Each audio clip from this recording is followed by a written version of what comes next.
Salom hammaga, sizlar bilan Dahshat olami kanali. Anchadan beri yangi hikoya chiqmayotgan edi, ammo bugun siz uchun dahshatli voqeani tayyorladik. Ko'zga oldida uzoq turishni yoqtirasizmi? Unda ehtiyot bo'ling, chunki bu hikoyadan keyin siz hech qachon ko'zguga avvalgidek qaramaysiz. Jasur kechasi soat 3 da uyg'onib ketdi. U chanqab uyg'ongan edi va suv ichish uchun oshxonaga yo'l oldi. Koridordan o'tarkan, u xonadagi katta ko'zgu yonidan o'tdi, ammo shu onda g'alati narsa sezdi. Aks tasvir o'zidan ozgina kechikib harakat qilayotgan edi. Balki bu shunchaki tasavvuridir, balki charchoq ta'siri. U suv ichdi va orqaga qaytdi. Biroq yuragi tez urayotganini his qildi.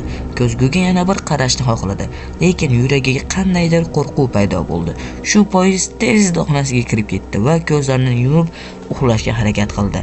Ertasi kuni kechasi yana shu holat takrorlandi. Jasur qiziqib oynaga uzoqroq qaradi. Bu safar aks qimirlamasdan turardi. U qo'lini ko'tardi. Aks ham shunday qildi. O'zimni qo'rqitibman-da, deya kulib yubordi. Ammo orqaga burilib kelayotganida yuragi to'xtab qolgudek bo'ldi. Ko'zgu ichidagi aks hamon unga qarab turardi. U qimirlamay turardi, ammo Jasur esa qolgandi. Jasur vahimaga tushib, xonasiga yugurib kirdi va ustini ko'rpaga o'rab oldi. Lekin nimadir g'alati edi.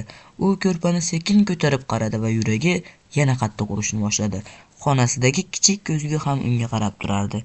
Bu safar esa aks tasvir asta-sekin jilmayib borayotgan edi. Men allaqachon sening o'rningni egallaganman.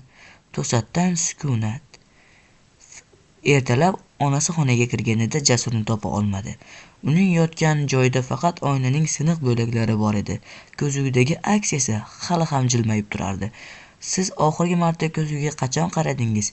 Ishonchim komilki, endi uzoq tikilishga yuragingiz dov bermaydi.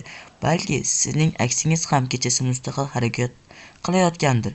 Yo'qsa, nega u ba'zida g'alati qaraydi?